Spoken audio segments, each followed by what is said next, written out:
In Chicago, you know that all sports rock. The Bears, Hawks, Bulls, Cubs, and Sox. Pick your favorite, you can choose. As long as the Packers lose. For everything you need to know, it's Bill Swerski Sports Talk Chicago. Bill Swerski Sports Talk Chicago. Hey everybody, welcome to another edition of Bill Swerski Sports Talk Chicago. This is your hosts, Alex and Sean. On this episode, we're going to be talking about the continuation of the Bears head coaching interviews. We're going to be talking about uh, baseball a little bit, talking Blackhawks, talking Bulls. But first, I'd like to thank our sponsor, the Rockford Ice Hogs. If you're not familiar with the Rockford Ice Hogs, they're the AHL minor league affiliate of the Chicago Blackhawks. What does that mean for you? You get to see the stars of tomorrow at family affordable prices. So head on over to icehogs.com. Get yourself a hat, shirt, jersey, tickets, and more. Tell them Swerski Sports sent you. Alex, can this head coach search for the Chicago Bears get any more ridiculous? I just want it to end. I just really, really want it to end. And I do think it is funny how, people getting interviewed has turned into a bit where it's like, oh, hey, look at that. Abraham Lincoln getting an interview with the Chicago Bears. Chuck Swerski is getting an interview with the Chicago Bears. Staley the Bear is getting an interview. It's everyone and everything. And it's just really funny to see. I've lost count of how many interviews that have been done, but it feels like this coming week we might be coming towards a decision. That's kind of the vibe I'm getting, right? So up until yesterday, I think the Bears had only done 3 in-person interviews. They did Ron Rivera, they did Thomas Brown, and they did Mike McCarthy. Mike McCarthy, who they flew in on the private jet and took him out to a fancy dinner, which is totally the Bears' MO with hiring people. Was They, that fancy dinner McDonald's? uh, they took him to the Wiener Circle, but so, but they had interviewed like 25 people, just only 3 in person, and suddenly the Lions unexpectedly lose in their first playoff game to the Washington Commanders. And it feels like that sped up their timeline. And magically, uh, Eddie George out of nowhere gets an in-person interview. Wasn't that announced like literally right after the game ended? Yes. So, pardon me, I just I know we have a black general manager, and I know the president of the team is black also. But the fact that you just randomly pulled a guy with no NFL coaching experience randomly in to have a last minute unannounced surprise in-person meeting that fulfills the Rooney rule before you go after the guy that lost suddenly feels kind of racist to me. Well, I think that you kind of hit the first point where Ben Johnson suddenly became available because who had the Lions losing at home in the first round? Nobody. Nobody. And doesn't this interview fulfill the Rooney rule? Right? Yes. You need So that fulfills it. yeah, you need so the rule is you have to have 2 non-employees and they that are minorities that are on or in-person interviews. So Thomas Brown didn't count because Right. he's under contract. Right. Ron Rivera counted, and now Eddie George counts. So you've fulfilled the Rooney rule, and it's not quite as bad as the Patriots, where they just interviewed 2 random guys on the first day and put them in the same picture, just put a split image and went, "Hey, we interviewed these 2 randos. And guess what? Now it's Mike Vrabel's job." Yeah, for because they knew they were going to hire Vrabel before they even fired Jared Mayo. So, yeah, I mean, look, where the Bears stand right now, it feels like, based on what people are saying, it's a two-horse race for Ben Johnson. It's the Raiders, it's the Bears, right? I mean, if you listen to what everybody says, then yes. And that might be true.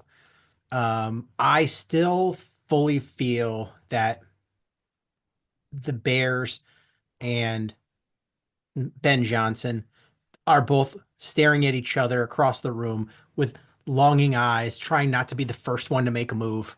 Um, You hang up first. No, you hang up first.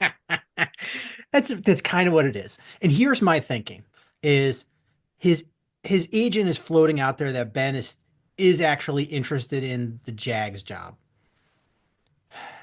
I would believe that more than I believe the Raiders, and I'll tell you why. Especially after yesterday, is Ben Johnson realized yesterday that you can only take a mediocre quarterback so far with a great system. And Jared Goff and uh, Coach OC found the same thing in Minnesota this year. They dragged these guys as far as they could, and then when it counted the most, they both came up uh, poor. You know, And Goff had a rough one Goff had a real yesterday. rough one, and Darnold had a real rough one too.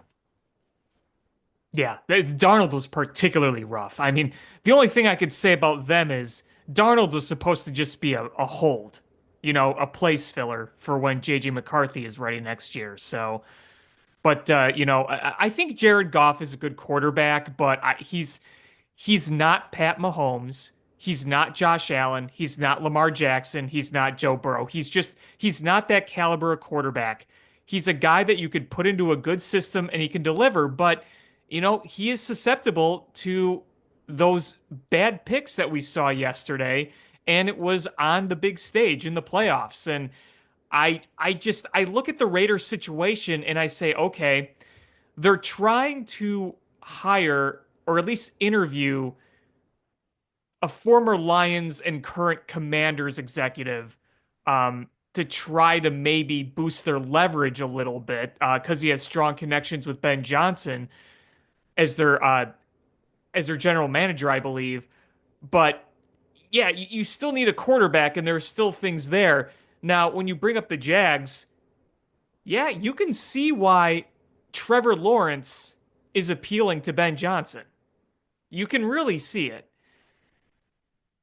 The only question is he okay with the general manager situation there? Because it seemed like before we knew Shad Khan was keeping him around, it felt like, oh, they're going to fire them after that bad season. And then all of a sudden, the Jags are going to be the leading suitors. And they didn't do that. They fired Doug Peterson, but not their general manager.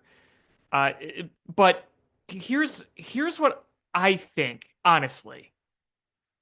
I feel like Ben Johnson is their guy, their number one guy. Now, if he doesn't choose the Bears, I think they've schmoozed Mike McCarthy enough to where that would be their fallback. That's how I see it right now. That's just my opinion. I could be completely wrong on that. I'm in a very similar boat. And going back to the Jags, each of these jobs has some warts. You look at, I mean, he hasn't even interviewed yet for Dallas. I based on Dallas is a weird one, but we'll kind of ignore them for now. Jets never requested to interview Ben Johnson. So I mean, I think on paper it's just between if he Schefter saying he's going to be a head coach. So that would leave the Jags, the Bears, and the Raiders. Um, the Jags, they have a quarterback in place, but he's not on the rookie deal. He's getting paid, but they've got a terrible GM that's in place, and you've got an owner that's he's too involved in a bad way. And um I don't know how, and they don't have a ton of talent on that roster.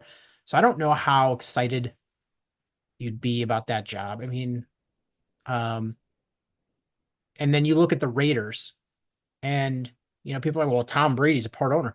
Tom Brady owns like 5% of that team. And Yes, but it sounds like he's got a lot of influence in that building. all right, but then going back, if you look at that team over since the year 2000, so 24 years, you know what the average number of years over that 24 years their coach has survived? Average How much? 2 seasons. Yeah. So Are ownership, the Raiders a massive smokescreen? Honestly. I, I think, I mean, I think the Raiders would love to have him. I just don't know if that's the preferred place. Yeah, I think Um, he has to be convinced a bit more to go there, but yeah. I mean, if here's the thing, if they back up the Brinks truck and they're like, hey, we're going to give you $18 million a year with a 5-year contract guaranteed, like, and if we fire you, we're not going to have offset language where if you get another job, we subtract that salary. Like, that that could sway things. But they don't have a quarterback in place. And sure, they have money, but there's who's the free agent quarterback? Are you going to go get Sam Darnold? Like, I mean, he's probably the top guy in the market, right? yeah. And we've seen that, he's Sam Darnold.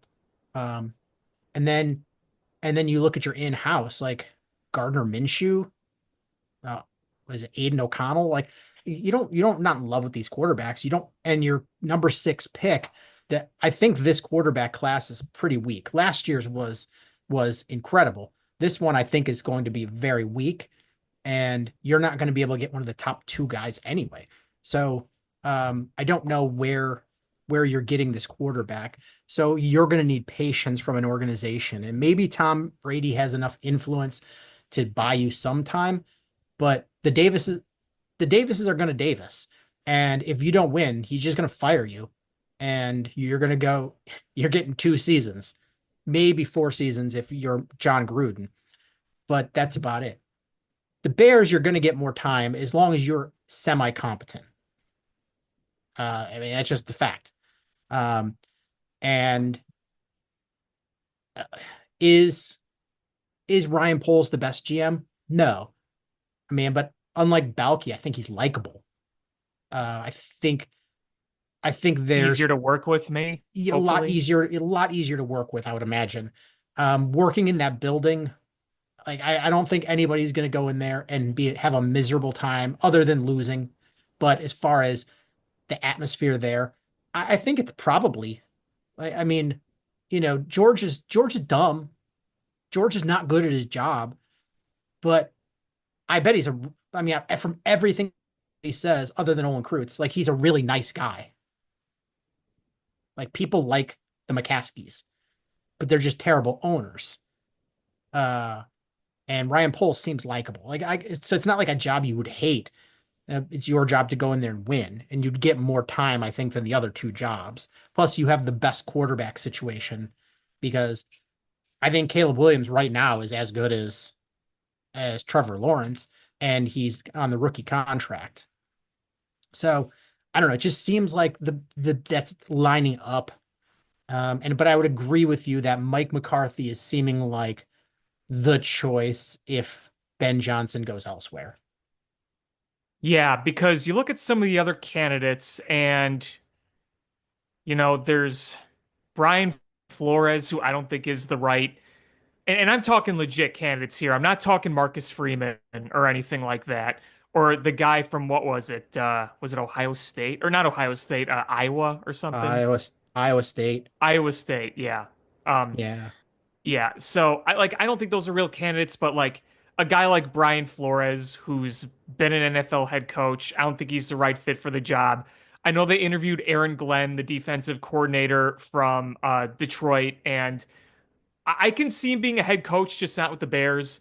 To me, he feels more like a Jets type hire than a Bears type hire. If they indeed go the route of offensive minded head coach, I mean, really, if Ben Johnson's off the board, it feels like you're down to just a few realistic options that would make sense. And I will say that I am intrigued more and more by the idea of Todd Monken. And I feel like he would be kind of that personality where you're like, you know what? We're not going to tolerate bullshit. We're going to go out there and we're going to fucking kick some ass. And he's going to be a little raunchier. I don't know if that's off-putting for Georgie Porgy, but I don't mind the idea of that. I know he's a little older. I don't know if he would be, around for as long as the Bears would want him to be, assuming it goes well and we don't have to fire him in 3 years. But I'm a bit more intrigued on that. But even with him out of the equation, then look, Here's my thing with Todd Monken, and I have nothing against him. uh, It's just weird that the people that don't want Ben Johnson are like, well, is he going to bring over that Lions offensive line? Is he going to bring Jameer Gibbs over? Like, all right, you say then that about what? any I'm coach. like, is Todd Monken? Todd Monken has arguably the best running back of the this generation, and he's got the probably the MVP of the league at quarterback. Like, is he that's a whole lot like make your life a whole lot easier to, and you got a pretty decent offensive line. Like there's a lot of things you can do with those players. So you could say that about anybody. Um, Right. it's who's going to be the one that leads this whole team. And I don't know the answer. I just really like Ben Johnson. I think he's he's going to be our Matt LaFleur. Well, and here's my thing with Ben Johnson is yes, there is no solidified guarantee that he's going to be a great NFL head coach. But when was the last time a coordinator was this hot? We have a hot coordinator every year, but at this level, it's on a different level than most years, right? Oh yeah, absolutely. I mean, there's always a hot name, um, but this is off the charts because he's been the hottest name over the past three cycles. Right. Right. Um, but I want to talk a little bit about Mike McCarthy because I don't think Mike McCarthy is the worst hire. In fact, eliminate Ben Johnson and maybe Todd Monken. It would probably be McCarthy next up, right? Would you put anyone else above McCarthy? Realistic options, because honestly, Marcus Freeman is a great coach. It's just you're not prying him away from Notre Dame, No. and uh, I don't know if he's ready to step right into the NFL role, but or if he has interest. But I do like Marcus Freeman, and that's a program builder guy. Um, so I'm not putting that as realistic. Um, I mean, it's Mike McCarthy is at least a realistic candidate. Um, Yeah. With a track record. with a track record. Um, it's but there's some things I don't like about him. Yeah, same. And we talked about this before, but I mean, here's what I think he would bring. Do you think he would bring stability in the locker room? Because I think so. I think he would bring that. I mean, he's a real head coach. He knows he's seen he's seen your biggest rival. He's seen, arguably the America's team. He's seen like he's been around as head coach. He's won a Super Bowl. Like, that means a lot. And I think just having coming in fresh that's not Matt Eberflus is going to all of those things are going to add up to being he'll have the locker room. Like I don't I'm Right. not worried about that. I just he in Dallas he had the best years he had with Dan Quinn as his defensive coordinator, but the rumors were that from a Cowboys insider that he he didn't get along with Dan Quinn because he was always looking over his shoulder thinking he was going to get replaced by Dan Quinn. And knowing Jerry, that's completely likely, but I, it seems it seems detrimental to your team. Um, he hasn't done the best in the playoffs outside of having Aaron Rodgers in his prime. Um, and how many coaches have had success on their third team as head coach? So there's just and Yeah, I mean the good thing is I think he would bring in solid coordinators because I do too. the guy's been around the league for a long time. He's got a lot of people that he knows and know him that he could call and bring in. So I think he would bring in, and the nice part about it is it would be the antithesis of what the Bears typically do, which I've always railed against, is everybody starting with a promotion. There's nobody to go, oh, hey, like, uh, let me rely on this veteran. It was the one time we did it was with Matt Nagy that first year. We gave him Vic Fangio. Vic Fangio brought his whole staff over. So everybody was in their roles that they had done for a long time. And guess what? It was extraordinarily successful. But every other time it's, oh yeah, we hired our defensive coordinator, had never been a defensive coordinator before. And he brought over a linebackers coach that had never been a linebackers coach before. Everybody was on a promotion. And that's my worry about Ben Johnson is he going to bring in a green staff? Um, I mean, if you told me, hey, they brought in Ron Rivera because they want to try to pair Ron Rivera with as defensive coordinator for Ben Johnson. All right, now you've got me intrigued. Not that I think that Ron Rivera at this point is going to be, the savior, but the guy the guy has a command of the team. He knows defense. He knows Chicago. He knows the history of Chicago. And he's been a head coach in multiple places. So, Ben Johnson's not on an island there as a head coach. He's got somebody to lean on. I mean, that would be pretty sweet if you did something like that. But I think those are all valid points. And, I look at the potential of either McCarthy or Johnson. And there are some Bears fans out there that blatantly say they feel like they want to go with an experienced guy because they're tired of experimenting with people that don't have experience. I can understand that. Okay, like I get it. We hired one experienced guy really in my life because Wani was a coordinator and Dick Duran, he was a coordinator, right, when they hired him. Yeah.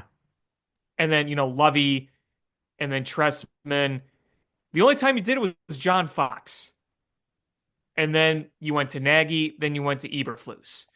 So I get it. I get that idea of wanting having an experienced head coach in there that knows he can gain the respect of a team and have a locker room because those are things I think Mike McCarthy does. My big questions with Mike McCarthy are this. One, his in-game managing has not always been very good. And we know a lot of people in Dallas who've talked about that. We also remember the 2014 NFC Championship game in Seattle. A lot of talk about that one. And it didn't seem like it got much better in Dallas. There were some games where you kind of scratched your head. The other concern I have is he's always been a really good offensive mind. He knows offense, he knows offensive football. Is his scheme getting dated? I think there's reason to question it. I've said this before and I'll say this again. If you had Mike McCarthy on a coaching staff as either an OC or an assistant or an advisor, I'd be all for it because look, his track records with quarterbacks are really good. He was there when Aaron Rodgers came in and actually starting after Brett Favre was gone. And then you did some good things with Dak. Obviously, the playoffs with Dak haven't gone very good, but he's got a track record with getting success from quarterbacks. And you can see why there'd be some intrigue with Caleb Williams there. I- Is is McCarthy? I don't want McCarthy as the play caller. If it is McCarthy, I want somebody else to be the play caller, and I want them to bring in somebody with young, fresh ideas. Um, I think that's the way to go. Um, but I, if it's Mike McCarthy, I'm just gonna be like, fine, fine. It's just it's High what I floor, low ex ceiling. yeah, it's gonna be a drastic improvement of where we've been. It's just gonna be, I want a home run swing. This is a this is trying to draw a walk or maybe get a single. Yeah, and you know what? I would rather put my chips in on Ben Johnson and fail and try to quote play it safe. And I know you really need to do your due diligence and get this right, but sometimes you have to go for the big leap. And I don't think anyone would be critical of the Bears if they hired Ben Johnson and for whatever reason things didn't work out because he was the number one target. Matt Eberflus was not. Nobody had Eberflus even on their radar. And it's kind of how I feel about Matt Nagy. It's one of those situations where I say it wasn't near the Ben Johnson type hype, but there was reason for many people to believe that Matt Nagy would be an effective head coach, and the Bears went with it in an offensive mind. So I understood that. Even though it didn't work, I got it. And people would say, okay, is Mike McCarthy like John Fox? Well, there's another coaching candidate out there that I think would be more like John Fox. I think that's Pete Carroll. Now, Pete Carroll has won a Super Bowl. Fox has gotten to Super Bowls but never won one. But Pete Carroll's older. I don't know how much more coaching he's really got left in him. If I were to see a more John Fox like comp, I feel like Pete Carroll might be closer to that, but that's just my opinion. Um, do I think I don't think Pete Carroll's washed like John Fox is, but I don't want it. I don't even want to see. I don't want to try it. Um, uh, Ron Rivera, I don't want him as a head coach, even though I think Ron Rivera would definitely bring stability in and um and I think the the front office and the McCaskies would see what a competent coach looks like. I'd love to Especially, have Ron Rivera on a staff. Let me just oh, say that. absolutely, absolutely. I just don't want him as a head coach. Yeah, I If they agree. bring him in as a defensive coordinator for Ben Johnson, I still would rather have Robert Sala, but if you told me it's Ron Rivera, you're going to see me be happy. Yes. Um, and to your point about Matt Nagy, yeah, he was a hot name. I don't think he was like Ben Johnson hot, but Oh he no, was a no, hot no, no. name, and I think everybody got fooled because we forgot that we just went, whoa, he's an offensive coordinator under Andy Reid, and we're seeing the things that offense is doing, and then you forget that they have a future Hall of Fame quarterback, and Andy Reid is arguably the best coach in the NFL. Um, and then you look back and you're like, well, what's the Andy Reid coaching tree look like? And it's not very good. I mean, it's not. I mean, Sean McDermott, I guess, was Andy Reid, and is John Harbaugh. But um, you depending on how do you define these things, but it's not a very good coaching tree. Um, and you realize that he's just a mastermind. Same thing like Belichick. That Belichick coaching tree is terrible. Are the Um, days of the coaching tree coming to an end? I don't think Like, so. I think well, I think the um the Shanahan tree is is still wildly popular. Necessarily for head coaching, no, but every single one of these offenses, um, you're looking at uh the guy from the Rams and Shanahan, somebody that's associated with them. You're looking at all of them as offensive coordinators, and rightfully so, because they're the ones that are the movers and shakers in driving offenses right now. I guess I shouldn't say is the coaching tree coming to an end. I'm saying, is the value of hiring X coordinator because he was under X coach, does that value hold as much weight? Because, I mean, look at Ben Johnson. Like, he is the offensive coordinator under Dan Campbell. Well, Dan Campbell is not an offensive minded guy necessarily, right? I mean, isn't he a defensive minded head coach technically? Yes, but he played tight end. Right. As a player, he was a Yeah. tight end. I mean, I know Dan Campbell's not the best example because he's kind of, aware of many hats, but I mean, I just feel like these coordinators you see are kind of, it feels like some of the hot names are more because of their individual accomplishments. And it's not to say individual accomplishments weren't a big thing before. I just, I remember days where, oh, this X coordinator is under Andy Reid. This coordinator is under Sean McVay. He's going to be the next, so I don't know. Maybe people just don't take that at face value as much, or I could be completely off base here. I don't know. I mean, Dan Campbell was he was under uh Sean Payton. He was a tight ends coach and assistant head coach under Sean Payton. That's fair. Um, Yeah, he was. I mean, Ben Johnson, I think, is his own animal. I don't Well, think I yes, don't think you yes. put that under that, Dan Campbell because he's his dude. Like he Right. People love Dan Campbell, but he's not hot because of Dan Campbell. He's hot right. because of what he's been doing. But you look and I would say Cliff Kingsbury's not, you know, a guy that's associated with anybody's tree. But Liam Cohen was he was under what's his name in LA, the Rams. Um, Sean McVay. Sean McVay, he was under him. Um,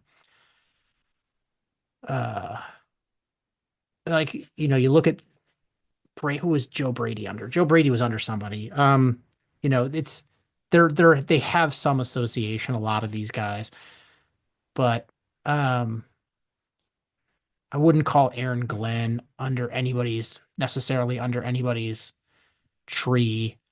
Um, Mike McCarthy, wasn't he under the um Mike Holmgren tree? I was looking at his coaching past the other day. I know for 1 year he was a quarterbacks coach with the Packers, but that was just 1999. Oh boy, where was Mike McCarthy? Hold on, this is bugging me because I was just looking at this. Okay, so he was with Kansas City from 93 to 98. And then from 2000 to 2004, he was with the New Orleans Saints. And then he was with the San Francisco 49ers in 2005, which wasn't a good team. That was Mike Nolan was the head coach. But, in New Orleans, you had Jim Haslett for a few years, which, pretty meh results overall. So take that as you will. Yeah. Um, but yeah, maybe it's not as important as it was, and maybe it's not as defined as it was because so many coaches are just getting one and dones here. Um, but uh, I wouldn't say it's extinct. Maybe not as prominent. Oh no, yeah. And that's kind of what I was getting at. Yeah. Um, yeah, I mean, because you look at the hires that the interviews the Bears have, you're not seeing any like, oh, hey, this is because this was a Belichick guy, this was a Reed guy, this is a um, it's not as pronounced. But Right. you look at yeah, when it was, I think it was more pronounced when they were looking for offensive coordinators last year. Hmm. They were definitely looking for somebody associated with McVay or Shanahan. Yeah, that's fair. I mean, that was very clear. Um, so it'll be interesting to see how this all shakes out. I wouldn't be surprised if you told me that by the time we record next, that the Bears have a new head coach. Um, I, I mean, if it really is between Ben Johnson and Mike McCarthy, um, even if there is interest in Todd Monken, I mean, I guess depending on what if the Ravens lose today, I'm sure Monken will get a an in person. But if the Ravens win, I don't think they're going to wait for him. I think the Bears will make a decision because especially if it's Ben John McCarthy, I don't know. I'm not as worried about him getting poached by somebody. Um, honestly, I don't even know what other teams are thinking. Yeah, well, It's a weird cycle. I can tell you that. it is. It is. Especially Dallas. Dallas's search. Did I don't know if you watched any football today or pregame stuff. They Adam Schefter was talking about the top candidates for the Cowboys head coaching job. Can you name who the six top candidates are? I couldn't even. Uh, Kellen Moore, who was an assistant there and got fired. Robert Sala, Leslie Frazier, Anthony Lynn, Deion Sanders, and Jason Witten. Oh, I knew the Deion Sanders stuff. Could you imagine that? I'm hoping it is Deion Sanders because if nothing else, that is going to be a entertaining show. I just don't see Deion Sanders commanding a locker room of NFL players. I just don't. What do you think is more likely? Uh, Dallas hiring Deion Sanders or Dallas paying Bill Belichick's fee to leave North Carolina and come coach the Cowboys?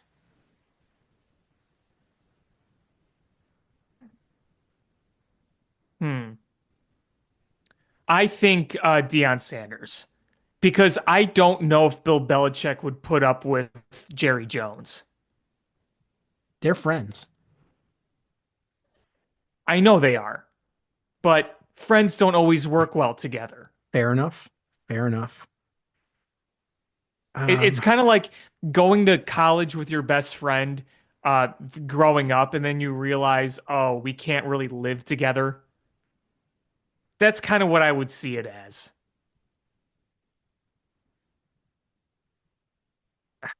I'm trying to think of like, all right, so you've got the Jets job opening. If you asked me,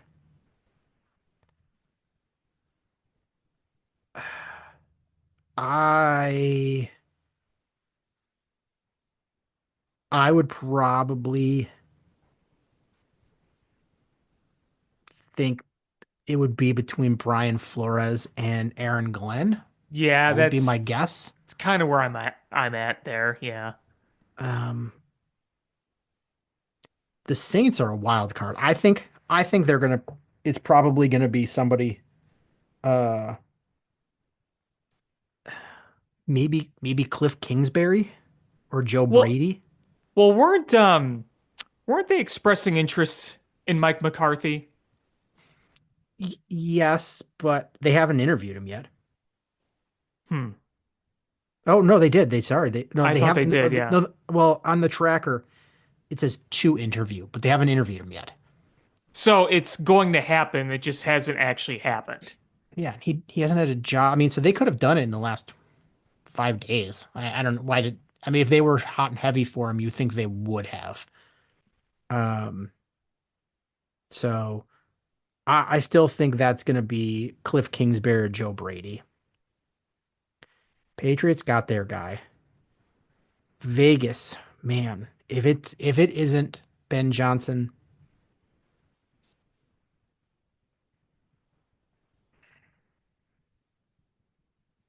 Yeah, if it's not Ben Johnson, hmm. maybe Todd Monken.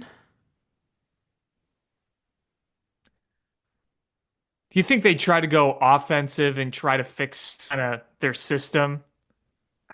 I mean, I think they could go any direction and be fine. I just it's gonna have to be somebody that can put up with you can't have a weak-willed head coach come in there because now you're gonna be dealing with Tom Brady and Mark Davis, Hmm. and you're gonna need somebody that's a spitfire. Yeah, Like John Gruden fit in there very well. right. Um, you need somebody that's gonna go in there and give them shit back and push back. Uh, I could I could see Ron Rivera fitting over that, but I don't think that's who they would want though. Yeah, I don't see it. Um the, man, I don't know what I'm assuming the Jags are going to go somebody offensive. Hmm. I'm going to say it's between Joe Brady, Liam Cohen and Cliff Kingsbury. Yeah, it's kind of what I think too. I don't know if McCarthy would go there. No. I mean, I think he would if they wanted him, but I don't think they want Do him. you think that you think he'd want to work with that GM? No, not at all. Cowboys, I'm still going Deion Sanders Prime or time, baby. uh I, I think I think the Bears are going to get the right guy, but not for the right reason. I don't think it if the Bears get the right guy, it's not going to be because of their process or because they figured things out. It's going to be one of those broken clock is right twice a day situations. Or it just happens so that Ben Johnson really likes purple crayons. He just shows up with a box of purple crayons and some construction paper and safety scissors and just sets it in the corner and George just woo. Oh, it must be my birthday. He does. He's got his fingers out and going with spirit fingers with he sees the crayons in the construction paper. Mother says I'm not allowed to use scissors. They're safety scissors. It's like Ralph. Uh, Me fail interview? That's impossible. Uh, so there was one other thing I wanted to bring up. Did you see or hear about the ESPN article about the Bears that came out a few days ago? The Trace Armstrong thing? Yeah, Yeah, there's actually two more things I want to talk about Bears, but that's definitely one of them. That was embarrassing. yeah. And I have a snippet right here that I want to read for those of you who've not read this article. Since 2018, agent and ex-Chicago defensive end Trace Armstrong and his agency, Athletes First, have represented two fired Bears head coaches, Matt Nagy and Matt Eberflus, fired three offensive coordinators, Mark Helfrich, Luke Getsy, Shane Waldron, as well as hired current general manager Ryan Poles. Quote, I've never seen one agent have so much influence on one team and had so little success, but they keep going back and taking his guys, said one coaching agent who requested anonymity, speaking freely on the topic. And we all kind of shake our heads. Have they not figured this out yet? So obviously, there's a lot of fire to Ryan Poles, and it's earned. It's earned. But it makes you look and say, Trace Armstrong has been running the Bears.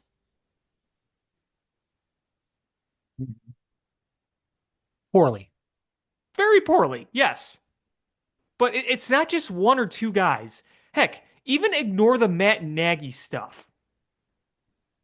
The fact that the agent brought you your last head coach in Eberflus, the two coordinators that he brought in, all under Trace Armstrong's management, and your general manager. I mean, look at the past decade. You know who's made the biggest decisions in your building?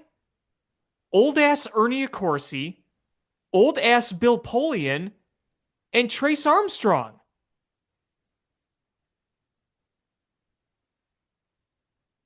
Yeah, the whole thing was just a black eye for the Bears in a season and a decade plus of black eyes. It's it's everything George touches turns. It's like the opposite of the Midas touch. Eh, yeah, the Midas touch is everything turns to gold that you touch. George is like the poop version of that. Everything he touches turns into white dog shit. I have magic powers.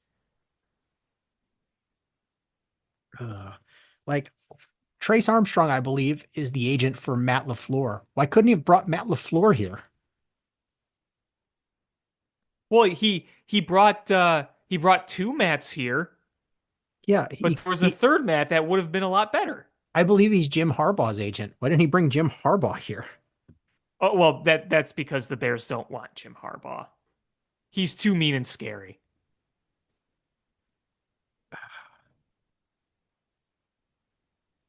It's it's frustrating because I don't care if you play Kingmaker.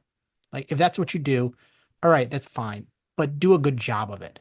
Had the Bears had success with it, any modicum of success, I could have lived with this. But we had dog shit.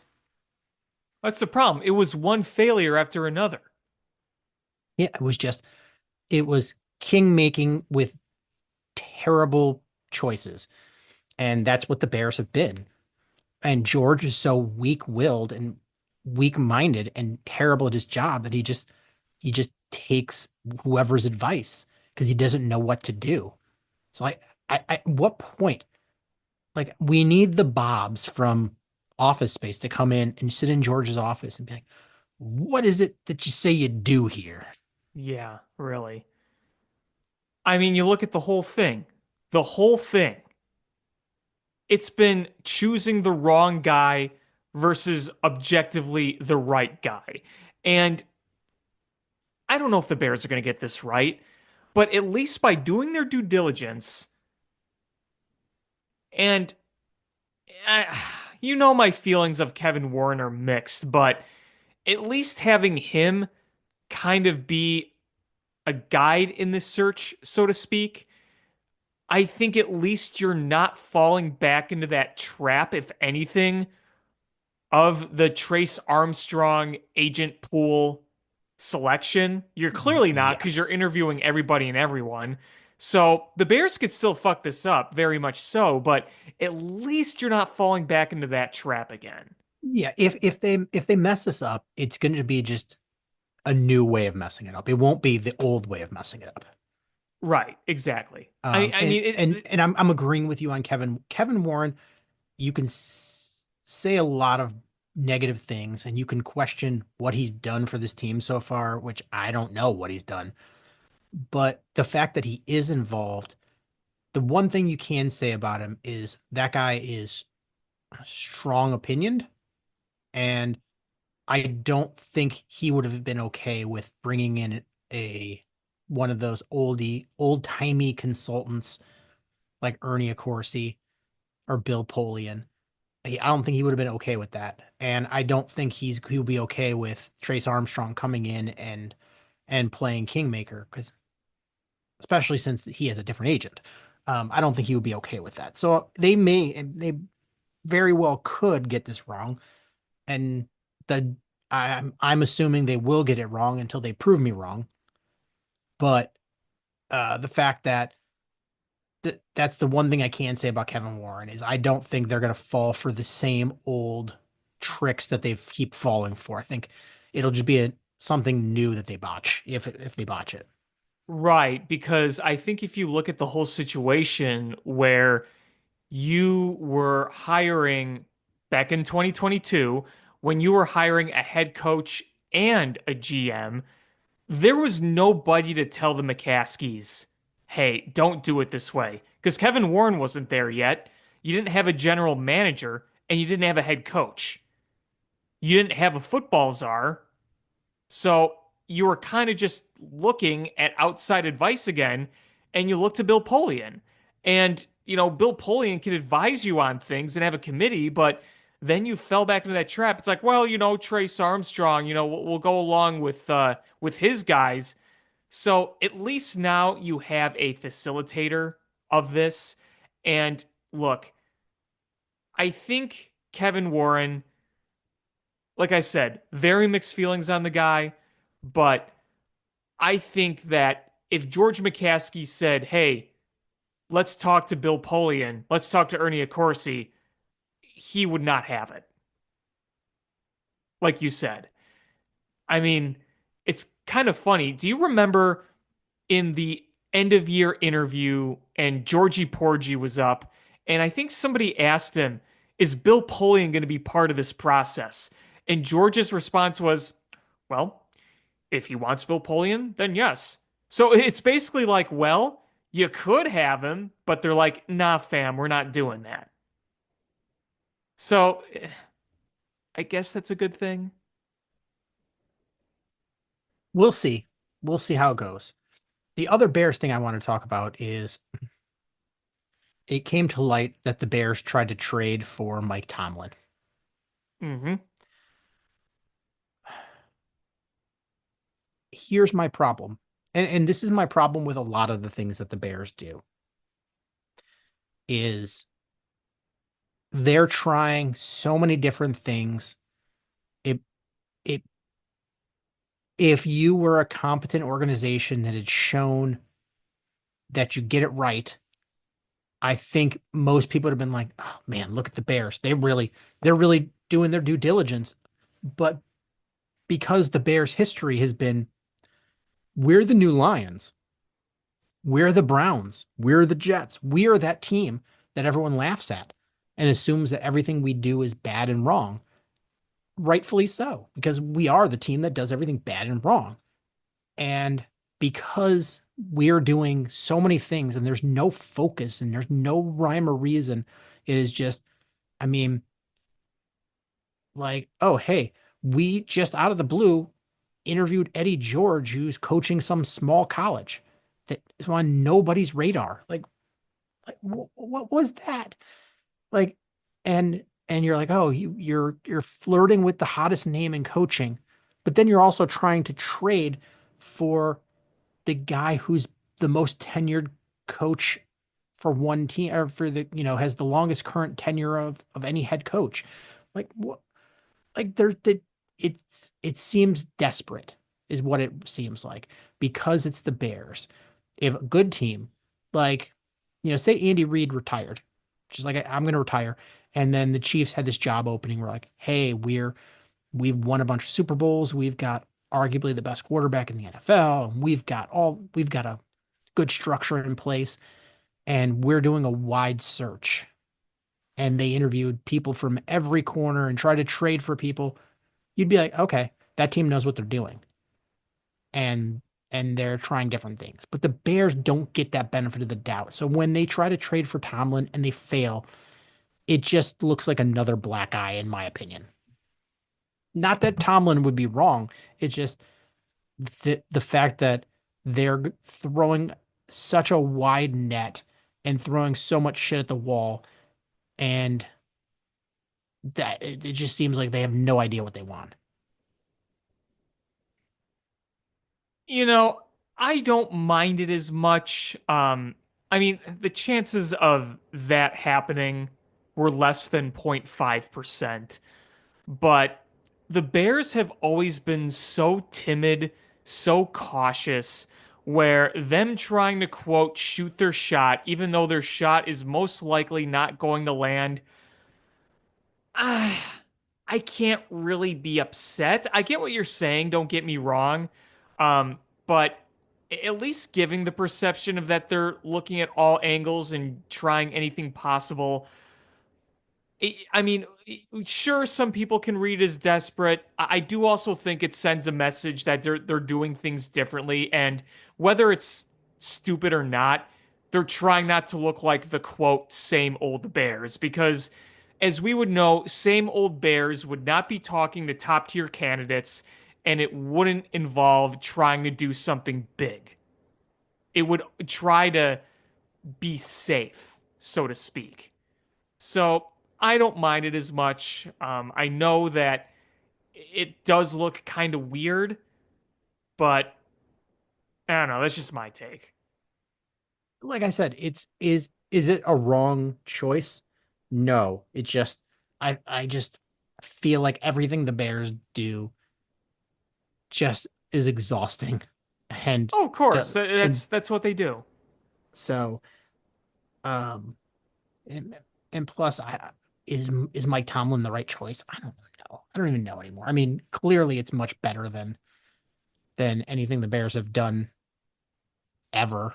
But it's just like just find the right head coach.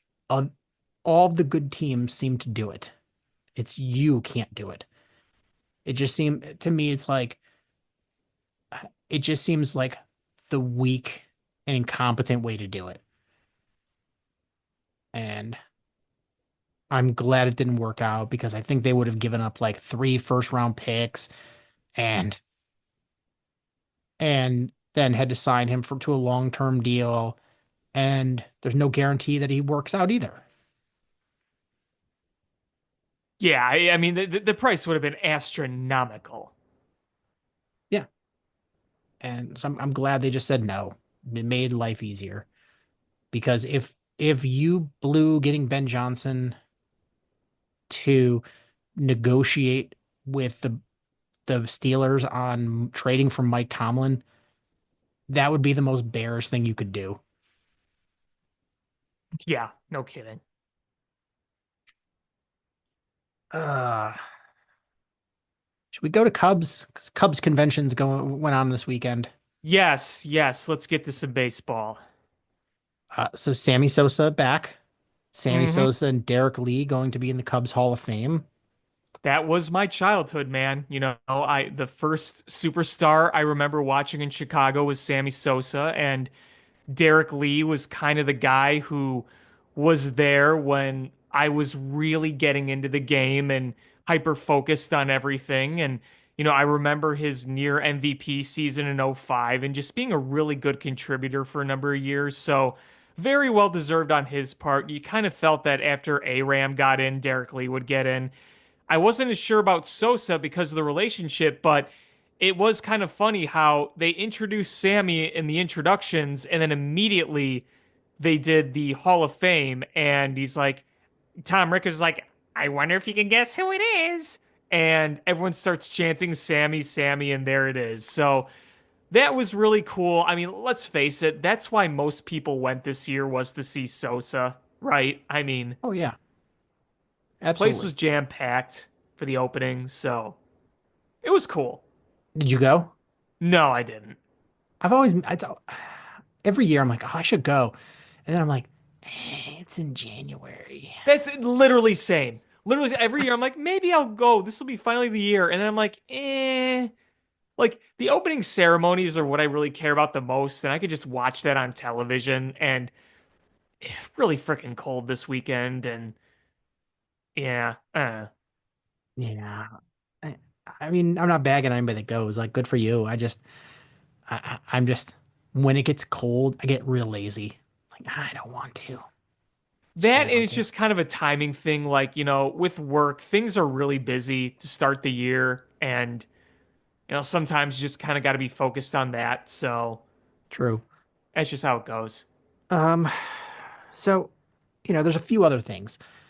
There's the Ricketts quote about spending money. Yeah, that's kind of what gaslit the fan base. Yeah. So, if you didn't hear, Cubs owner basically said, "Oh, well, we just look to break even, and we can't just invent." I'll paraphrase. We can't just invent money the Cubs fans want us to spend. We can only spend what to break even, and I just don't believe that. Like, if if you want us to believe that, show us the books. Oh yeah, here's the books. It's just some charts with pumpkins on them. Uh, he just pulls out some things that George McCaskey drew with crayons. He's like, my friend George helped me put these together. He's like, this Well, this purple mark is how much we're spending, and this other purple mark is our revenue. and this little blot of orange is our pumpkin sales at Gallagher Way. And just two guys. They've they've both got like bandoleros with crayons, and one's just orange and one is just purple. We're making charts. Big fancy charts. So, Uh, um, here's the thing. If you were to come and tell me you don't have the money that the Dodgers do, okay, I get it. Your TV deal worked out much better for you. You have the endorsement money of Shohei freaking Ohtani, the best player on the planet. You've basically have a monopoly on the Japanese superstar market. The rich just got so much richer this year. They got Roki Sasaki. They got Tanner Scott, who the Cubs wanted. They got Blake Snell. They're loaded to be a dynasty, and they're very likely going to be a dynasty. yeah, I until the next collective bargaining agreement when Yeah, that all that's that that's stuff gonna they're be doing is going to be put on the kibosh. that's gonna be an issue. That next CBA is gonna be a massive issue. Um, but it's one thing to say that, but the break even, that's where you really, really lose the fan base. That's where the fan base doesn't want to hear it. And you know what? I'll say this too. In many cases, for outliers like Otani and Roki Sasaki, if you're competing with the Dodgers, that's a near impossible battle these days, right? I mean, it's not just about the money. Because you know what? You can't tell me that Roki Sasaki was not destined for the Dodgers this entire time. In my opinion, that whole search for him, that whole sweepstake, I thought that massive farce. He was always going to LA. That was a massive farce. I mean, that's what I thought. And there's a couple of teams you could have sold me on. Like if you told me San Diego. San Diego, maybe Seattle, the Giants. Okay, like those West Coast teams where it's closer to Japan. Okay, I'll buy those. I don't think the Cubs were ever a realistic one. Um, I heard the Pirates and the Reds possibly. I'm like, no, That he's would not. no. They're not. He's not going to the Pirates or the Reds. He's gonna go somewhere where he can be marketed. And All that you stuff about him not wanting to be the center of attention or wanting to be a big market, bull crap. It was all bull crap. yeah, it's. I got fooled into thinking that it could possibly be another team than the Dodgers, and Deep because down, even if we're fooled, we know. yeah, so that's that. And so if you lose out on that, okay, like you lose out on Shohei Ohtani, okay, I mean, he was not going to come to the Cubs. He used Cubs as leverage, but um, going after Alex Bregman, if you lose out on him, that's your fault. Going with Colin Ray and Matthew Boyd over a higher ceiling candidate like Jack Flaherty, that's on you. Yes. Prioritizing certain things on your roster, like saying, oh, we need pitching help, and not even entertaining Max Fried or Corbin Burns. That's on you. I mean, that's reality. It's those ones are on you. There's some that, you're just the nature of the beast. Nothing you can do. There's other ones that are totally in your court. And it's going to play into the other thing is Matt Shaw is going to be the third baseman. Maybe Matt Shaw is going to be really good. I don't know. But the fact that you have to rely on him. I don't want to have to rely on young players coming up big in order to do things. I want young players doing well to give you added value. I want there to be a baseline where they don't need to be good. If they struggle, I don't want your whole team to struggle because you have young players struggling. And that's exactly what you're doing. I I just want there to be insurance. So if Matt Shaw goes through struggles, you're not relying on Vidal Brujan, who couldn't hit water if he fell out of a boat, to be the next guy up. I'm just picturing how that happens. He falls out of the boat, water, the sea parts, and he hits the bottom of the rocks. It's like, ow. Or he falls and a giant like fish just comes up and he lands on the fish. Uh, God, but yeah, I just like nothing against Matt Shaw. Like I want him to be on the squad, but I want him to get, I want him to basically spell whoever's at third, spell, um, uh, second base, spell third base or shortstop, and maybe get a few at bats as DH, and just rotate that way to get his at bats, and have some sort of backup fail-safe short-term deal at third base. Like if it's Bregman and you sign him to a couple-year deal, and if he plays well and then Shaw plays well, guess what? You could trade Bregman. Yeah, I still have my doubts on Bregman. Not that he'd be good. I'm saying if he came here. I There's just, been there's been a little smoke there, but I don't know. I mean, he's not. I'm just saying this. I just want, I want a viable option if Shaw Yeah, doesn't work out. yeah, I'm with you. He's like what, 22, 23 years old? He's young. Yeah, he hasn't played in the league. He'd be a rookie. And you're throwing him in and needing him to be good. Right. That's that's a tough one for me to swallow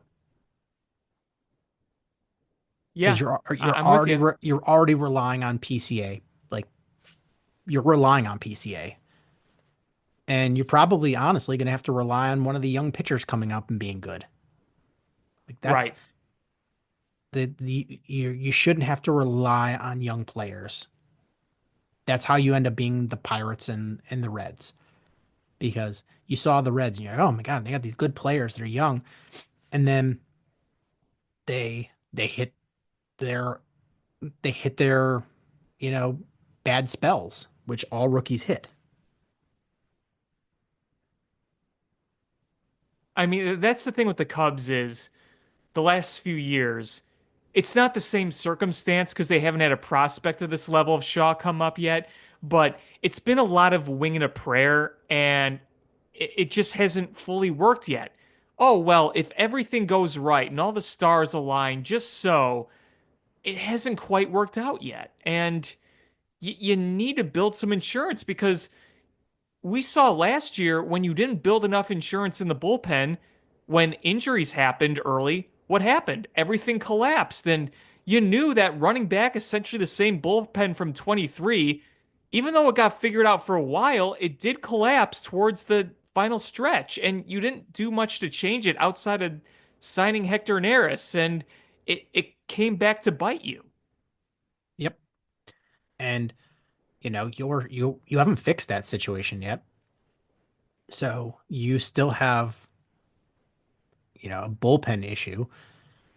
You still have a whole, a spot in the starting rotation that you should probably upgrade. And you've got starting positional players that, you know, maybe you should upgrade too, or at least find viable, experienced options.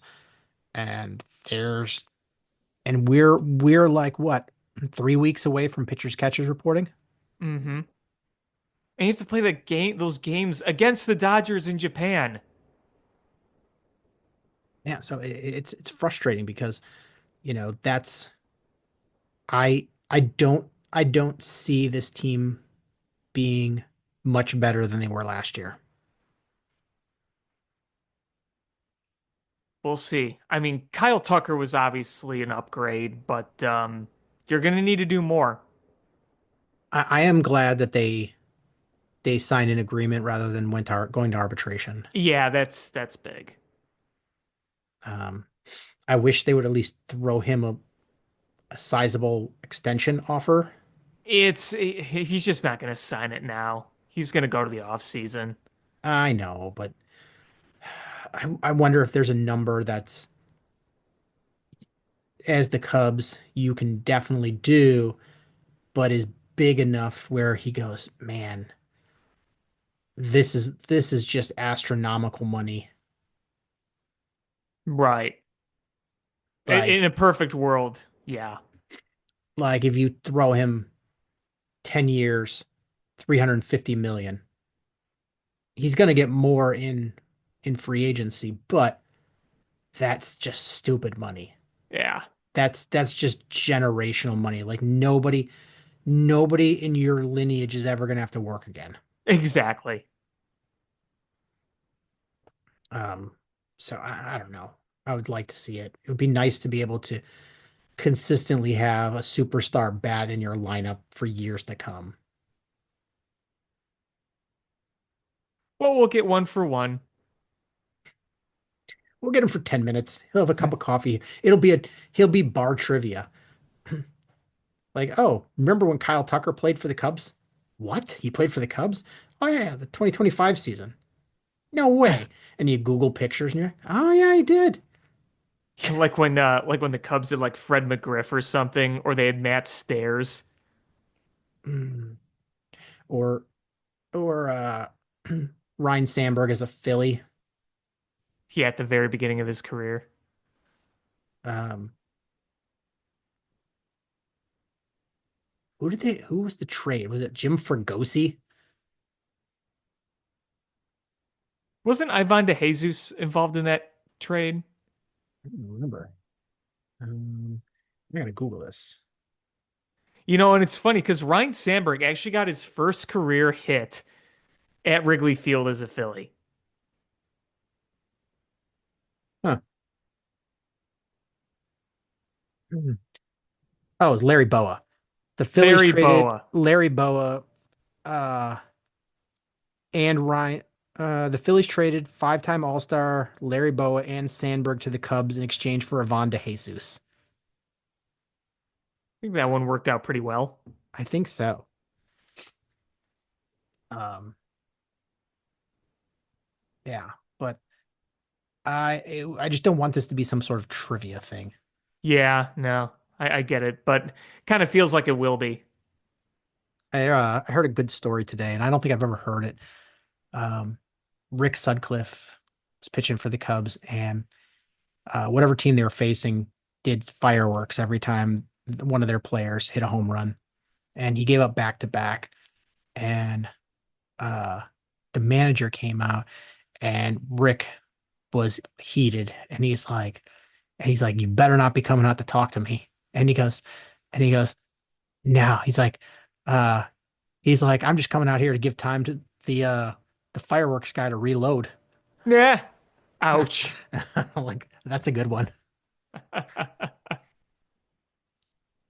Uh, and I heard kind of a similar story is but Bob Uecker, who rest in peace, Bob Uecker. Yeah, big loss. Big Uh, loss. but Bob Uecker was going out to talk to Bob Gibson, and Gibson's like, "You better not be coming out to me." He goes, "No, I'm going to talk to Kurt Flood. You're just on the way." That was sad news this week.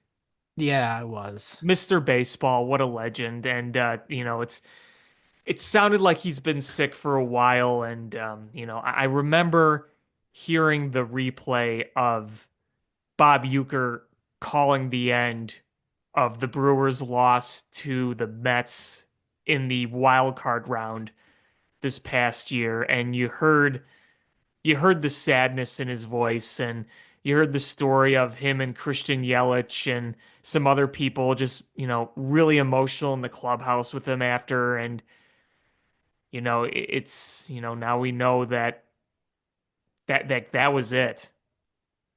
And it's really, I hate the Brewers, but it's sad that it had to end like that for him. And, you don't have to be a Brewers fan to love Bob Uecker. You don't even have to be a baseball fan to love Bob Uecker. I mean, he did so much. He was so entertaining in so many ways. But for any baseball fan, especially, Bob Uecker was special. And, we'll always remember him. Rest in peace, Harry Doyle. Yes, exactly. Of course, Harry Doyle, as good as he is, my favorite piece of Bob Uecker media is still that famous Miller Lite commercial. Come on, buddy, you're out here. Oh, I must be in the front row. Thought you were gonna That say, commercial is thought you were gonna great. say Mr. Belvedere. Oh, him too, Mr. Belvedere. Yeah, when he I was grew in up that. watching that show. Yeah, yeah. Because he was Yeah, he was what, the father in that he was the show? dad. Yeah, Yeah. yeah. Um, but yeah. So I'm not totally pleased with the Cubs off season. And it could have been worse, but it could have been a lot better too. And they keep saying, "Oh, well, there's more things," but we're sort of running out of real estate here. We're coming up on pitchers and catchers reporting in like 3 weeks. So it's when are these moves happening? Well, hopefully within another week or so you get some more movement. So the Cubs showed their new City Connect jerseys. What's your opinion? I think they're pretty cool. I like the fact that they brought back the baby blue. I thought that it was cool the way they introduced the uniform and then they showed the hats. I thought the hats looked really cool. And then some of the other apparel with it, like the jacket with the cub and the guitar, that was really cool. The Chicago guitar pick following that blues theme, I thought that was all really neat. I'm not a big fan of the C, but I love the baby blue. I really like that. It looks good. Um, and I'm a sucker for the baby blue baseball uniforms. Historically. So I'm here for it. And um, maybe this is the year I buy a new Cubs jersey. Yeah, have at it. I don't know who I'll get, but um, but yeah, the hats look nice, and yeah, the baby blues. Yeah, maybe I get one. Maybe they do. Old Cubs players. I get a Hawk one. Do love me some Andre Dawson. Well, I made a little Photoshop of Andre Dawson because those uniforms look very expo-y with Yes, the they do. color. So, Yeah. Um, The White Sox. um, I mean, I don't know what to say other than Jeff Torborg died. Yeah, rest in peace. He was what, AL Manager of the Year in 1990? Yeah. Yeah, rest in peace. Um, I didn't think he was that old, but then you looking at it, he's like in his mid 80s. Um, yeah, I mean, he was the White Sox manager for 89 and 91. Um, Old Jeff Torborg. He had a long managerial career. Yeah, he did. Cleveland, White Sox, Mets, Expos, Marlins, and he was a coach with the Yankees between Cleveland and the White Sox. Um, but yeah. There's not much else going on with the White Sox. Yeah, Uh, there's really not. that team. I mean, they're going to be better because they can't not be better. Well, I It's mean, that's the thing. Like, even if you look at it on paper right now, the statistical odds and the nature of baseball, it's hard to believe them being as bad or worse than the worst record ever, right?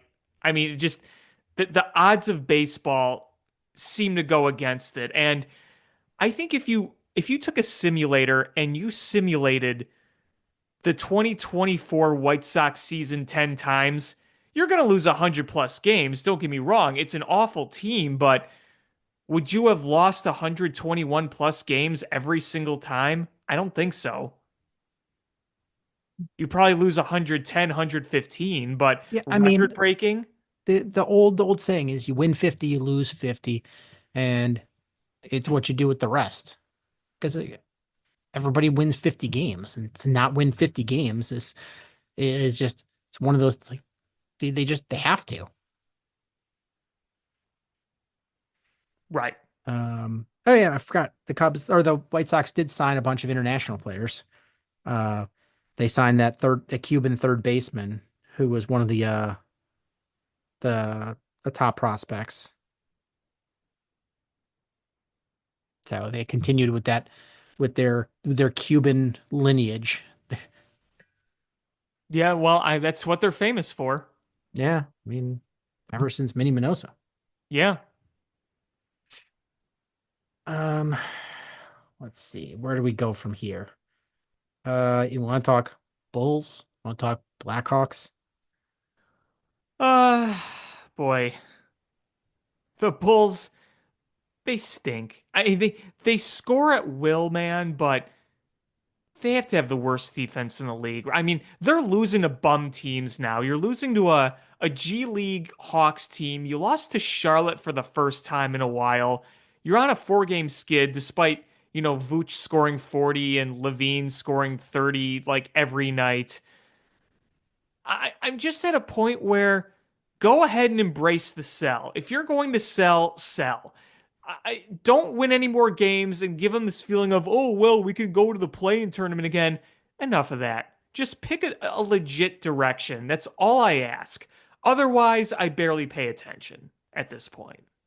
Yeah, it's weird. You look, Bears were bad, the White Sox were bad, the Blackhawks are bad. And the Bulls are just they're mediocre bad. They're one of those, they're not bad enough to be bad, and they're not mediocre enough to where they can have a jump start and, have some sort of spark and run into a few wins. Like they're the worst kind of mediocre, the bad mediocre, where it just yeah, they're gonna have to they're gonna have to make conscious moves to get bad enough to luck into a lottery pick, but they're not mediocre enough where you could add a piece and make them contenders. Like there's other than like, oh hey, um, add Wemby to this team. Like where it's just somebody you can't add. Like there's no like, oh hey, we could add a perimeter defender and a stud 3-point shooter and from the draft, and that's gonna make us better. Like that just doesn't exist. And you've got Patrick Williams, who you gave a contract to, and he's just not the guy. And we're at the point where, we're like, well, he's only 19. Well, he's only 20. Well, he's only 21. At what point does that stop? He can't rebound. He's not the guy. Yeah. Ugh. Um, I don't think you should trade Zach at this point because you're going to get pennies on the dollar, and he's been your best offensive player. I mean, if you're going to trade these guys, you got to get something in return. You can't you can't get a trade like last year where you traded a guy that you could have gotten two firsts for and Caruso and get Josh Giddey. You God, that can't do that that. trade pisses me off so much.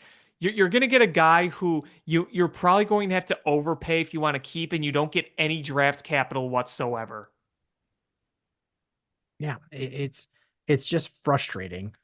Um, and it's tough because that under Reinsdorf, you're never going to get the financial support or whatever you need to become a winner anymore. It's just not going to happen. But at what point do you just go, you know what? We need to make significant changes. And I I think you've got to get a new coach. I think Billy's got to be the fall guy for this season. Yeah, kind of feels that way. Um, I just I I don't know what else to say. Um, at least at least the Bulls are bad enough where they'll keep that first round pick.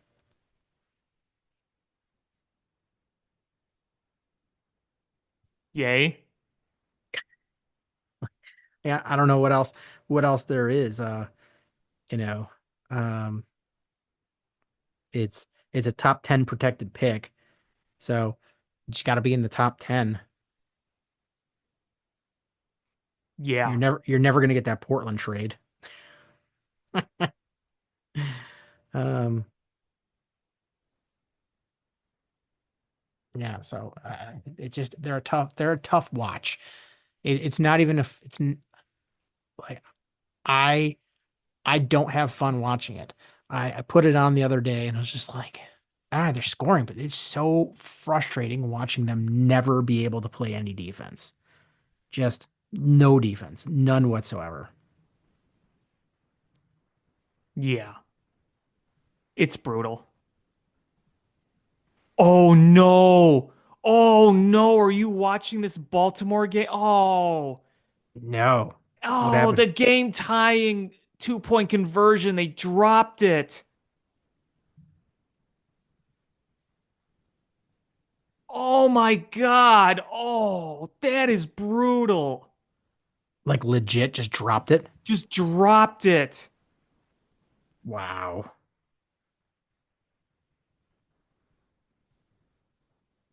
Oh man.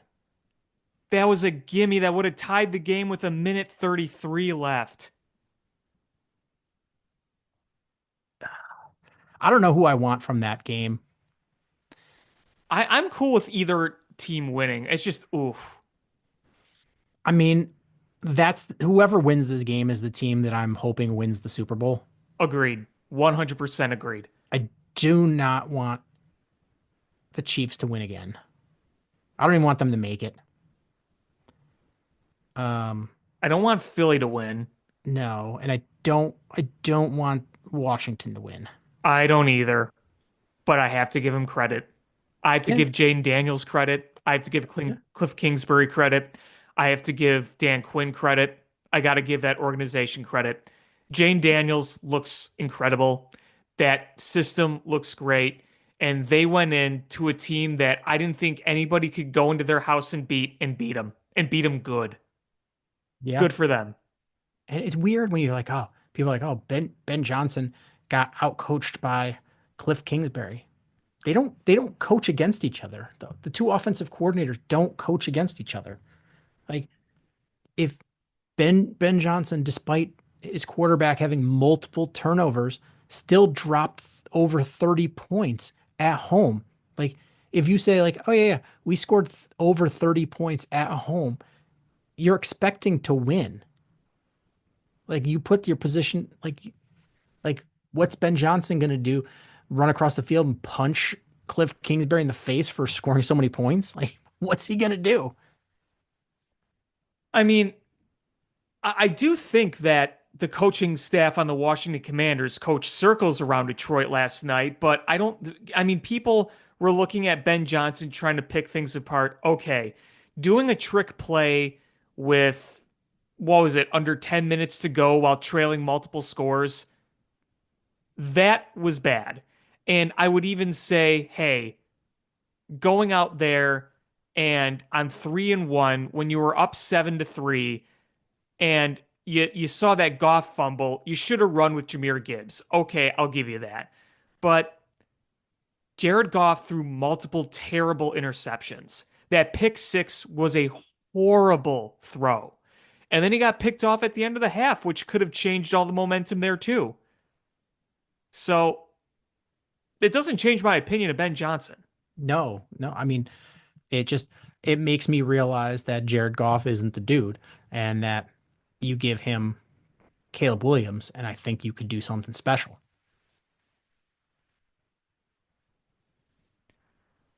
Well, Todd Monken, come on down? Question mark. I mean, they're still. I guess this game is over.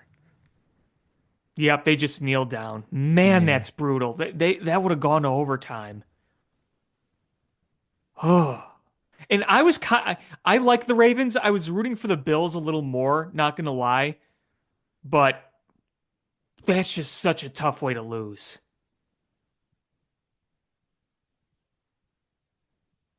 Crazy. Um.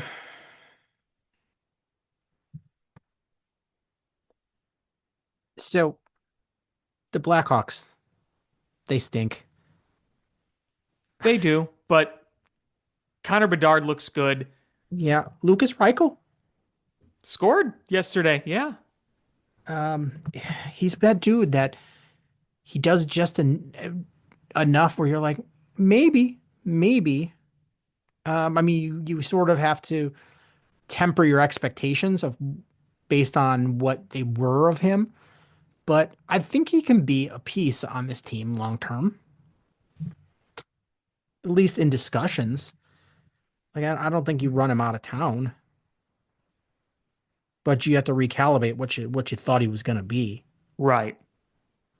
Um, Yeah, I mean, the expectation drafting him in the first round when they did was obviously get a lot more production from him just on the score sheet. You know, he hasn't been scoring goals, he hasn't been recording points, but he's not a bad skater. He can win some faceoffs. I mean, you see attributes that you like in him, but maybe if he is just kind of a fourth, third line guy that can, make some plays happen, it's better than nothing, right? right.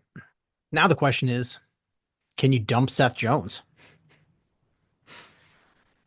You know what's funny is he had a really, really rough game the other night. That turnover, I would have had him sitting in the press box the next game. Oh, everybody would have. But then he came back that next game. It was the next game was Saturday's game, right? Where he had 3 points. He had probably the most productive night as a Blackhawk. Yeah. It's and I'm happy that he redeemed himself. It's just it's frustrating to watch. He's your highest paid player, and he just this year has been particularly brutal. Yeah. And I've heard rumblings that there could be a suitor for him. I don't And know who, I would assume the Blackhawks would eat most of that money. Right. or have to send somebody with as a sweetener. That too. I mean, the thing is, the good thing is they're not in a position where they need to eat or need to worry about that cap space. They don't, but That day will come, yes. and you don't want Seth Jones to put you in a spot where you've got to do something desperate to get him off your books. Right. Exactly. You don't want to give up any assets just to do it. Yeah. Um, The goal is to build a good enough roster where he doesn't have to matter as much. right. Um, you don't want it to be a Brian Bickle situation. No. And I feel But, you bad know, about I feel bad about all the bad things I said about him when he signed that big contract and then stunk because you're like, "Ooh, man, we didn't know. We didn't yeah, I know." know. Yeah. Really sad. And the Blackhawks have had so many of those weird things where, Taves' injury and Hosa's The uh skin condition, skin the condition and mystery of Corey Crawford. yeah, and Brian Bickle's MS. You're like, man, that team was cursed. Yeah, and it wasn't quite the same. It wasn't as mysterious, but Eric Daze back in the day, didn't he have some back issues that kind of cost him his career? That's my recollection. Because Eric Daze, I wasn't really old enough to watch him, but from what I gathered watching the highlights, the dude was talented and he had a wicked slap shot. He did. He did. Oh, Eric Daze. Um, but I'm assuming though that come trade deadline, uh, Taylor Hall probably gone. Kind of seems like it's pointing that way. Ryan Donato, I kind of want to keep him, but it's Alec, possible. Alec Martinez. Yeah, yeah, unload that. Just trade him Those for a those seem box of like rocks. yeah, those seem like they're gone. Um, I just this offseason is going to be critical for the Blackhawks. Hmm. You've got to get this coaching staff right. Yep. Like you have to. Yep. Like this is Bears level. You have to get it right, Yes. Correct. and you have to be improved next year. You cannot be a bottom feeder again. No, you can't. You really, really can't. And, you know, the nice thing is, at least lately, some of the free agents you signed are producing better. Like Teuvo has been solid. Bertuzzi is quietly having a really nice season. So you like that, but you know, you're gonna need to bring in a lot more. Because right now you're nowhere near being anything relevant. Um, yeah.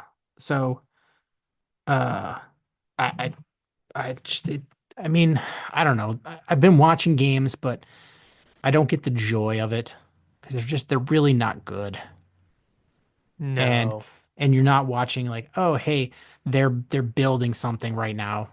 It's maybe later in the season when they start bringing up like when you bring up like an Oliver Moore, and you're like, okay, now we're seeing multiple young players. I'm getting a glimpse, but for now, you're just like, meh, eh, eh. Yeah. Um, like I don't want to see like Pat Maroon. I Yeah, don't right. care.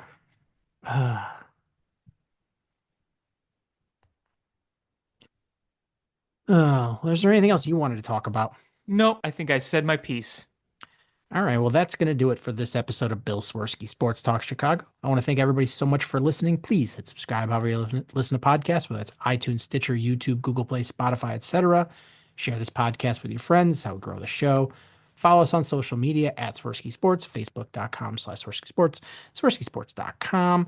or ShyFamPat2 for Alex on Twitter/X, or AlexanderJPatCreative.com for all the cool stuff that Alex does. And again, thank you all so much for listening. Until next time, bear down. Cubs win! What a lucky break! The good Lord wants the Cubs to win! We thank Ditka and God for all they have provided. Cubs win! Cubs win!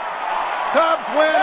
Oh, I don't want her. You can have her. She's a Packer fan. She can't fit in my van. And she looks like Remember, New Yorkers, smoking crack is not legal on planes. Bears 31 to -7. The Bears! Oh, when the Bears go bearing down